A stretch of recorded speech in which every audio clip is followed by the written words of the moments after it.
Hi, glad that you could check in.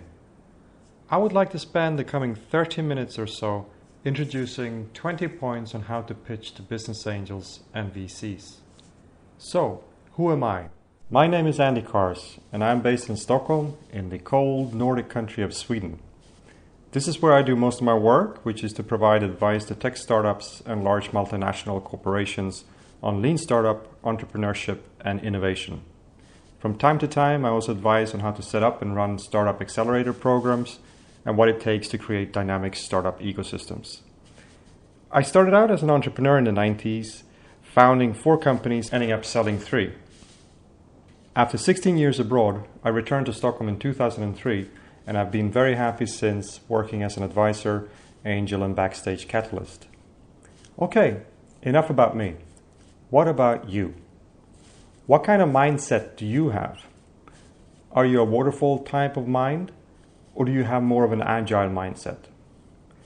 This is not unimportant because it sets the tone for the whole presentation that you will be doing.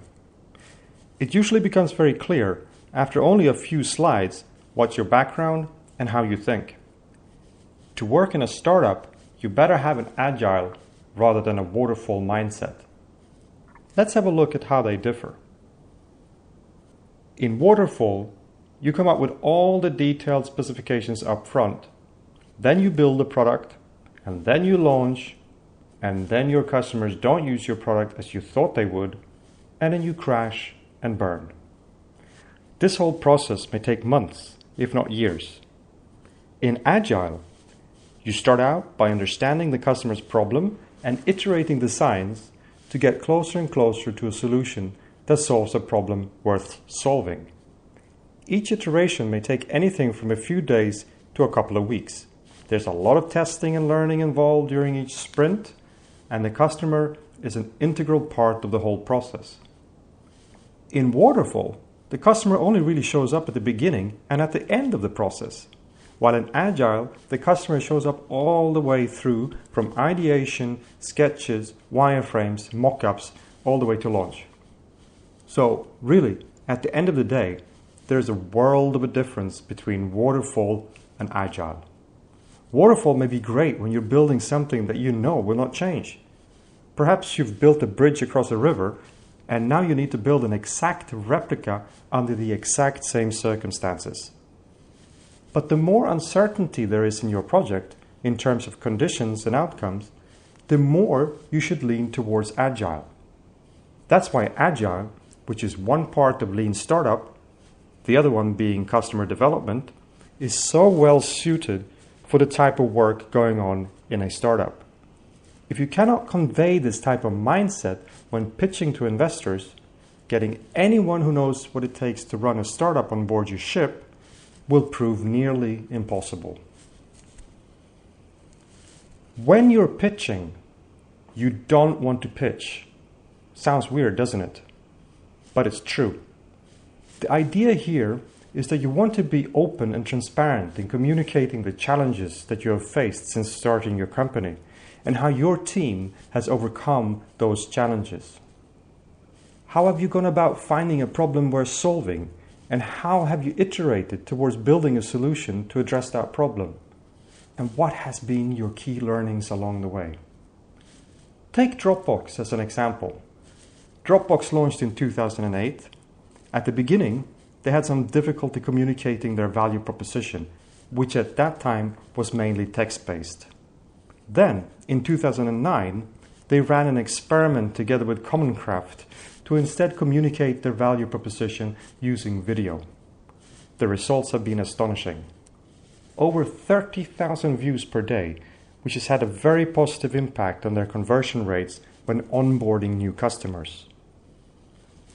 Another experiment that Dropbox ran was to abandon Google AdWords that was resulting in a ridiculous customer acquisition cost of somewhere around $200 per user. And that's for a product that costs around $100 per year.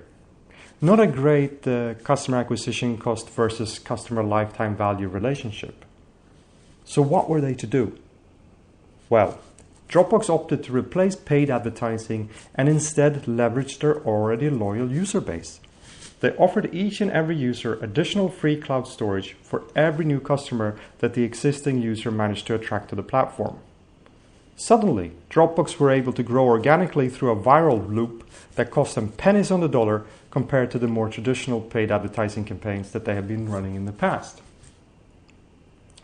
These are the types of learnings that you want to hear about as an investor, to show that your team knows how to experiment, measure, and interpret data and take actions that puts your startup on a path towards a repeatable and scalable business model. Okay, so now we got the mindset part covered. Many people who pitch start out by describing the problem and then the solution. Some forget to talk about the problem and simply shows the solution, which is a complete disaster since the investor has no idea what the solution is for. Although an important point, it's not the point I would like to make here. What I want to get at is that telling a story is far more memorable than just listing the problem alongside the solution. A story speaks to your emotions in a way that nothing else can. That's why we love going to the movies and reading novels. The great thing about stories and emotions is that it's a great trigger for your memory. From the time you were born, your mind has been wired to take in stories. So introduce the character. Take the listener through the drama the character has to face until that one sunny, beautiful day when the knight in shiny armor enters the stage and saves the day. With drama, I of course mean the problem, the character is your customer, and the knight in shiny armor is your solution. So even if presenting the usual problem solution setup is okay, it's better if you can tell a story. After you've managed to hook your listener in the first minute by hopefully telling a story, now is the time to do a brief demo of your product. And when I say demo, this could be anything from hand-drawn sketches to a fully blown live product. At this stage, the investor understands the main benefits and who is the customer. Now they are ready to dig a little bit deeper to see what's under the bonnet. However, you don't want to get into a never-ending demo of each and every feature of your product. That will just make them yawn. Instead of listing all the features, you want to make it crystal clear what benefits the customer can expect to get from using your solution. These are normally a combination of saving time, making or saving money, or making the user feel good. So rather than focusing on features, you should be focusing on building customer value. Why? Well, it's because it's the only way to build a sustainable company. And I guess that's the reason why investors tend to invest in teams that build customer value and not features. When you're presenting, don't present things we already know. You have only a very short time to deliver your pitch, and you need to choose your words carefully. Presenting known facts such as staying up late makes you tired or eating too much makes you fat is a complete waste of time and usually just leads to people rolling their eyes back into their heads. Since there is an inverse relationship between the number of eyes that roll back and the amount of funding that you'll raise, I suggest sticking to presenting unknowns. You want it to be jaw-dropping and mind-bending stuff, not something your mama told you when you were 6. For sake of clarity, always present an assumption as an assumption and a validated fact as such. Don't lead your listener to think you have validated something when you haven't. This happens all the time. Entrepreneurs are known for living inside their reality distortion bubbles and suffering from a serious state of affairs called confirmation bias. With this I mean that the entrepreneur is only willing to take in what confirms his or her theory while completely disregarding anything that threatens it. This is not okay and in the long run detrimental to your business. If you say you have invented something that can make people bend a spoon using nothing but their minds, investors, and any other sane person for that matter, would like to see some form of proof or validation that this is indeed possible. In a startup, what it really comes down to is to increase your facts to assumptions ratio and to regularly communicate your progress towards that goal to your stakeholders. The more facts that you have and the fewer your untested assumptions, the lower the perceived risk. The lower the perceived risk, the more your startup will be worth, which means lower dilution for you and your team when you raise funding. Another thing entrepreneurs often do is to talk about the future as if it's already here. We have this and that, and we are this and that, hallelujah. Instead, present a milestone chart showing where you are today, what you learned in the past, and what you will focus on validating or invalidating in the future. What key metrics are you tracking right now, and what are you aiming for? That's what investors like to know. Plans and visions are great, but you don't want to go out fundraising exclusively on the back of that. This is not the year 2000, the end of the internet bubble, when it was possible to raise millions of dollars based on a PowerPoint presentation containing nothing but ideas, projections, and hot air. Today, it's much harder to raise funding without first showing significant traction. The only exception really are rockstar teams consisting of entrepreneurs with amazing track records. For example, I'm sure that if Elon Musk decides to start a new venture tomorrow, he will not have any problems raising funds. He could just scribble some notes on the back of a napkin and get millions of dollars the very next day. Sort of like Picasso back in the day. But you are not Picasso or Elon Musk. You have to show some data. What experiments have you done since starting up, and what have you learned from running those experiments? Can you show that you're moving in the direction of problem-solution fit and product-market fit? For those of you who are unsure of what problem-solution fit and product-market fit is all about and how you can measure it, I'll be doing another webinar on Introduction to Lean Startup, where I'll be going through these concepts in more detail. When you talk about the market, investors want to know what is your total addressable market, how fast it's growing, and how you're going to reach it. The world is not your total addressable market. Your market are those people that have the means to pay for your product, can access your product via the existing infrastructure, and that you can service given your existing business model and resources. Here is a basic example of a top-down, wild-ass guess. Let's say you aim to sell internet access in China. China's population is 1.4 billion people. There are 280 million Chinese that are going to get internet over the next 3 years. We'll get 5% of that potential audience, and each account will yield $100 per year. Doing the calculations, 1.4 billion people times 20% of the total market times a 5% success rate and times $100 per customer per year would produce a whopping revenue of $1.4 billion over the next 3 years. Let's compare that with a bottom-up data-driven approach. Let's say you do 10 sales calls per salesperson per day, and 5% of those calls convert to paying customers. You have 240 working days per year, and each sale, just like in the previous example, produces $100. We can then also hire 5 salespeople based on the resources that we have. We're just a startup. We're not a huge conglomerate. Doing the calculations, that gives you 10 calls per day times a 5% success rate times 240 days per year times $100 per sale times 5 salespeople. In total, that would produce a revenue of $60,000 in the first year. Quite a difference from the $1.4 billion over the coming 3 years.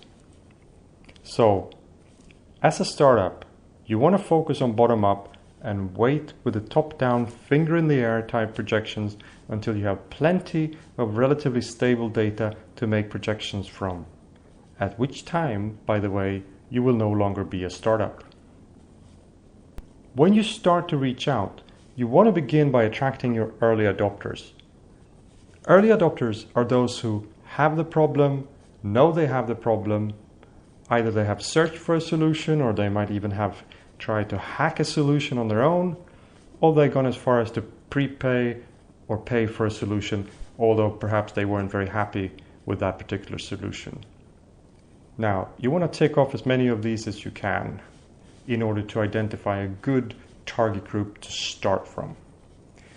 What you don't want to do is try to be everything to everyone. I see this all too often, and for a startup, it's a sure recipe for failure. Don't present 3 different products and 5 different target markets that you're going to go after from day one. Choose one target market and one product and focus on getting traction with that. If you don't succeed, you can pivot and try again. Trying to do too much too early will kill your startup. You simply don't have the time or resources to win all battles simultaneously. Startups are all about focus and building strength within one key area before moving on to the next adjacent space. Now we're getting to the part where you can talk about how you differ from competing offers that are out there. All too often I hear startups that say that they have no competition. Well, this can only mean one of 2 things. Either you're lazy and haven't done your homework, or there is no market for your product. Either way, it's not a good scenario to start from. What you want to present is a jobs to be done perspective, where you have identified a select few top pain points and how your startup is better than competitors in addressing those pain points. It's not enough to say you're better, bigger, and more beautiful. You need to be able to specify exactly how you differ from your competition. Luckily, there are numerous ways in which you can visualize this. For example, as shown here, using the blue ocean diagram, or you can use the classic competition matrix or a simple XY chart or spider diagram. It's really up to you. But be specific and make sure that what you present here matches your value proposition and elevator pitch that you will have communicated earlier. So, we've spoken about the problem and solution and your target market. From this, it would be very easy to fall into the trap of spending weeks doing detailed 5-year Pinocchio projections in Excel and presenting your results within quotation marks to investors hoping to raise funding. Rather than doing that, I would recommend that you instead define your go-to-market strategy. How will you attract users? Is it going to be via paid or earned media? Don't be afraid to offer detailed figures and media strategies at this stage. Also, depending on the phase your startup is in, you would want to pitch either from the perspective that you're focusing on improving user engagement, or from the perspective that you have reached problem-solution fit and you are now optimizing for customer acquisition. As you move closer to problem-solution fit, you will want to shift focus towards the beginning of the sales funnel. For every phase your startup is in, there will be one key metric that you will need to focus on. For example, for a software as a service business, getting churn under control is of key importance early in the game. Churn basically means if you have 1,000 customers coming in at the beginning of the month and 100 customers are leaving at the end of the month, never to return again, you will have had a monthly churn of 10%. If you ignore churn and continue to ramp up marketing and sales, all you're doing is digging yourself a deeper hole. Sales may improve, but at the cost of profitability. How you're working with key metrics is far more interesting to savvy investors than made-up Excel projections that are based on nothing but imaginary figures set far, far into the future. Since 5-year Pinocchio plans usually are part and parcel of the business plan, it's the same reason why people who work according to Lean Startup don't do business plans either. Instead, we choose to use quick iterative tools such as the Business Model Canvas shown here by Osterwalder, the Lean Canvas by Moria, or the Javelin Board by Lean Startup Machine, or any other variation or mashup thereof. If you were thinking of writing a business plan, you need to ask yourself right now if you want to spend your time writing business plans and winning business plan competitions, or if you'd rather spend time doing actual business. Because if there's one thing we know for sure, it's the old Mike Tyson truth, that everyone has a plan until they get punched in the face. The moment your business plan meets reality and gets first customer feedback, you can be sure to be proven wrong. So there's no better way, no leaner way, than to introduce the customer as early on in the process as possible and to learn as much as you can from them as fast and cheap as you possibly can. Really, what it all boils down to is for you to keep invalidating your assumptions until you finally get to validation. When Thomas Edison was asked how it felt to fail so often before he finally managed to create the light bulb, he answered, "I have not failed. I've just found 10,000 ways that won't work." So go out and fail fast and fail often. Mark Zuckerberg has developed his own saying that mirrors this, and which he's included as point 2 in the core values of Facebook. It goes as this: move fast and break things. The idea is that if you never break anything, you're probably not moving fast enough. I must say I kind of like that. Many teams say that their competitive advantage is rooted in their team's passion and dedication. Or hear this, they are hard-working.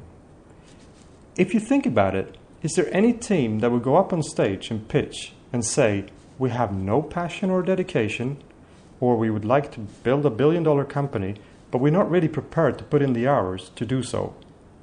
I don't think so. What you really want to show here are those aspects of your startup that other teams will find hard to copy. These could be things such as exclusive access to distribution, high organic search rankings, team with a unique know-how or insider information, the right type of celebrity endorsements, large network effects, key pilot customers, or even patents. These are all unfair advantages that are difficult to copy. Passion and dedication are not. Here is some more info on the topic of team. Don't build your executive team with lots of VPs too early. Build an explorative team that goes from focused execution to listening, reflecting, and learning, and back again within weeks. I'm sure you've all heard the old age wisdom that an investor rather invests in an A-class team with a B-class idea than a B-class team with an A-class idea. And this is true. It's not about the initial idea as much as it is about the team and the customer value that the team can build over time. You don't want VPs who know nothing but how to execute on a plan.